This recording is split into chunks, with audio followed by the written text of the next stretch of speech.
Masih merah saudara-saudara, ini batunya tuh menggelinding ke sana. Nah, itu masih kelihatan merahnya. Terus ini akan jatuh. Ini besar, ini ukurannya itu.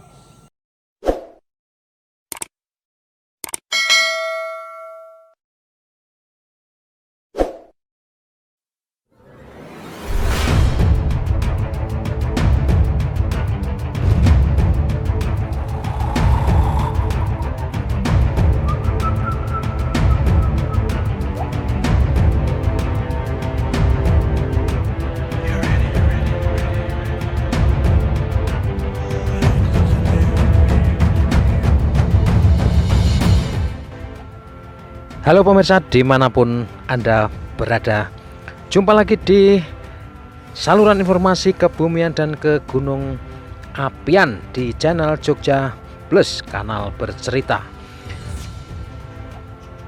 Semoga Anda semua dalam keadaan sehat walafiat, sejahtera lahir dan batin.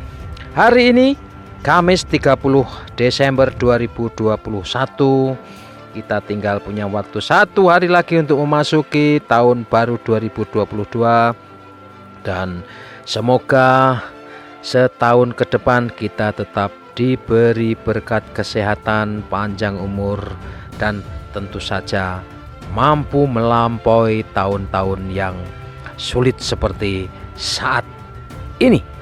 Dan saya akan menyampaikan update perkembangan aktivitas vulkanik Gunung Merapi secara khusus pada hari ini, dan secara umum ya, berdasarkan data pengamatan yang dipublikasikan oleh BPTKG Yogyakarta,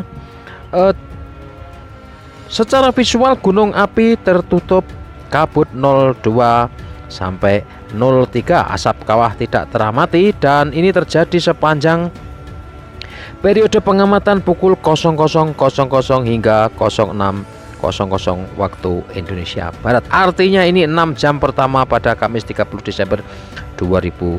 6 jam pertama ya. Klimatologinya, suhu udara berkisar antara 13,5 sampai 21 derajat Celcius, kelembapan 77 sampai 98%. Ya, cuaca cerah berawan, dan sampai pagi itu juga masih sebagian berawan, dan bahkan hujan gerimis terjadi di seputaran Kaliurang ya, kawasan wisata Kaliurang, tempat memantau aktivitas vulkanik Gunung Merapi. Dan pada Kamis pagi awan sempat membuka sehingga Gunung Merapi terlihat sangat jelas dari lereng sampai puncaknya seperti di tampilan video ini, dan kita bisa menyaksikan secara langsung terjadinya guguran demi guguran material vulkanik dari Kupah Lava 2021 di puncak barat daya. Dan sekira pukul 8 tadi terjadi guguran material dalam skala cukup besar dan meninggalkan kolom abu vulkanik cukup lumayan tinggi. Dan apakah itu masuk kategori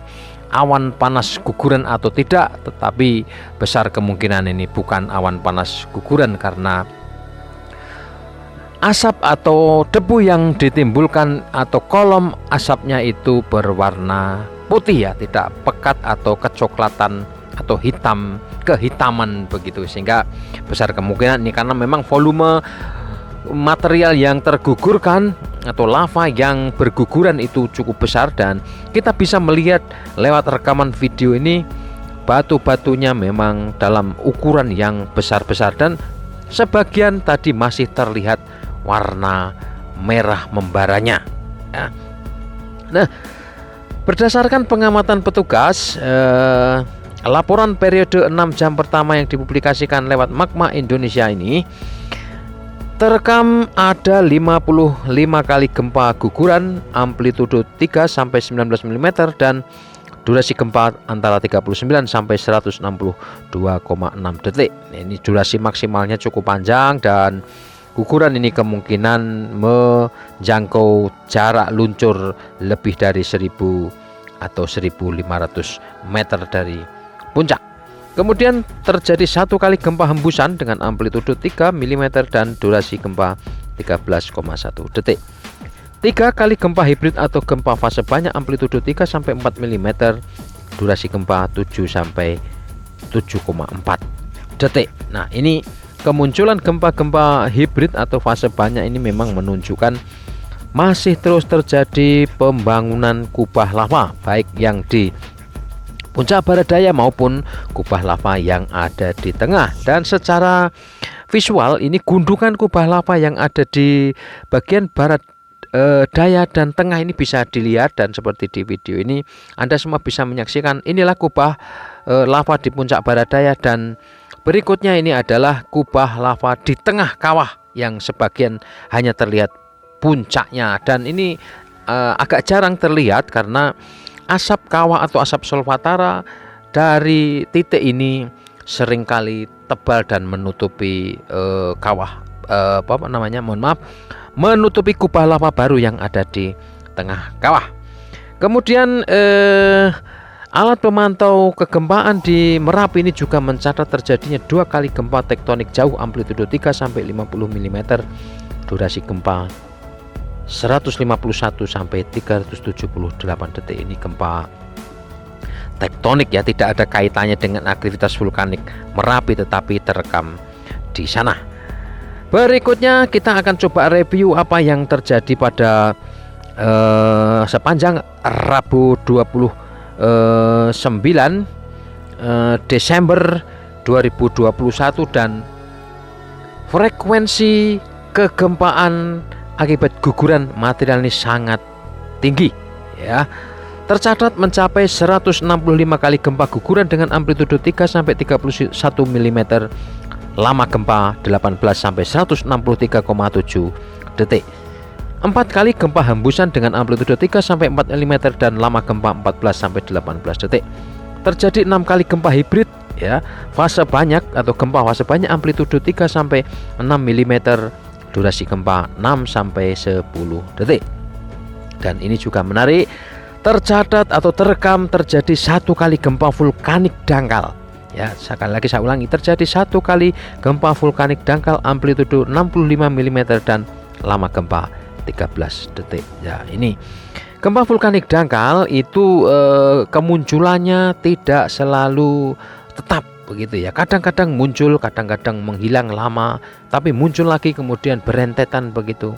Nah, gempa vulkanik dangkal ini secara umum itu biasanya menunjukkan terjadinya pergerakan fluida atau pergerakan magma dari kantong magma Merapi menuju ke permukaan, dan nanti akan diakhiri pembentukan kubah lava atau mungkin akan diwarnai oleh guguran lava baik dalam bentuk yang masih segar maupun yang sudah melalui proses pendinginan. Jadi ini gempa vulkanik dangkal itu biasanya akan mengindikasikan itu. Tetapi juga tanpa vulkanik dangkal pun kadang-kadang kita juga dikejutkan oleh terjadinya guguran skala besar dan menimbulkan luncuran awan panas. Seperti yang terjadi pekan lalu itu terjadi beruntun 3 kali beruntun dalam periode yang tidak terlampau lama, dan ini tidak didahului oleh kemunculan gempa vulkanik dangkal. Kemudian sepanjang 24 jam Rabu 29 Desember ini juga terjadi atau tercatat 2 kali gempa tektonik jauh ya, terekam. Ada 2 kali gempa tektonik jauh amplitudo 3 sampai 6 mm, durasi gempa 50 sampai 98 detik. Nah, untuk kaitan dengan aktivitas vulkanik Merapi ini, rekomendasi yang dikeluarkan oleh BPTKG masih belum ada perubahan sejak ditetapkan status level 3 atau siaga pada 5 November 2020 sampai hari ini sudah 1 tahun lebih. Ini rekomendasinya belum banyak berubah, yaitu peringatan bahwa bahaya utama saat ini berupa guguran lava dan luncuran awan panas di sektor Tenggara Barat Daya sejauh maksimal 3 km nih yang ke arah Kaliworo atau Sungai Woro di wilayah Kecamatan Kemalang, Kabupaten Klaten, Jawa Tengah. Ini di sektor Tenggara. Kemudian radius 5 km ini terjadi ke arah Kali Gendol, Kali Kuning, Kali Boyong, Kali Bedok, Kali Krasak, Kali Bebeng, dan Kali Putih. Ini 2 area di Kabupaten Sleman, Daerah Istimewa Yogyakarta, dan Kecamatan Serumbung, Kabupaten Magelang, Jawa Tengah. Jadi ini di sektor barat daya dan cenderung bisa ke arah barat ataupun mungkin barat laut. Tetapi sejauh ini belum pernah ada laporan terjadi luncuran awan panas menuju ke sektor barat maupun barat laut. Ya, di sana ada beberapa dusun yang terletak agak sangat dekat dengan puncak Gunung Merapi, seperti dusun Tlogolele itu sangat dekat dengan puncak Gunung Merapi. Kemudian BPTKG juga memperingatkan kemungkinan erupsi eksplosif yang bisa terjadi sewaktu-waktu. Ini akan menimbulkan lontaran material keras seperti pasir, kerakal, kerikil, bahkan mungkin sampai batu. Dan jika ini terjadi, maka perkiraannya bisa menjangkau radius 3 km dari puncak. Kemudian di radius antara 3 sampai 5 km itu direkomendasikan untuk tidak dilakukan kegiatan apapun, termasuk penambangan pasir dan aktivitas wisata di kawasan seputar lereng Merapi. Dan tentu saja penambangan pasir di alur sungai yang ada di radius antara 3 sampai 5 km ini menurut BPTKG ini direkomendasikan untuk dihentikan.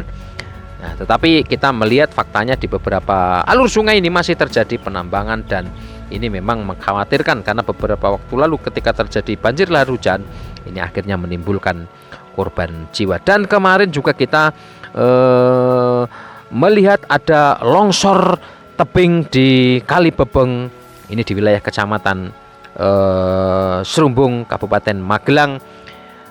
Material pasir, batu, dan lain sebagainya ini ambrol dalam volume yang cukup besar dan merusak atau menghancurkan sejumlah kendaraan pengangkut pasir. Tetapi tidak ada laporan korban jiwa di sana. Nah, pemirsa, demikian informasi yang bisa disampaikan untuk perkembangan aktivitas vulkanik Gunung Merapi pada Kamis 30 Desember 2021. Semoga informasi ini bermanfaat untuk Anda dan kita semua. Salam tangguh, salam lestari, dan salam sehat. Dadah. Sampai jumpa di edisi berikutnya. Jangan lupa like, komen, dan subscribe.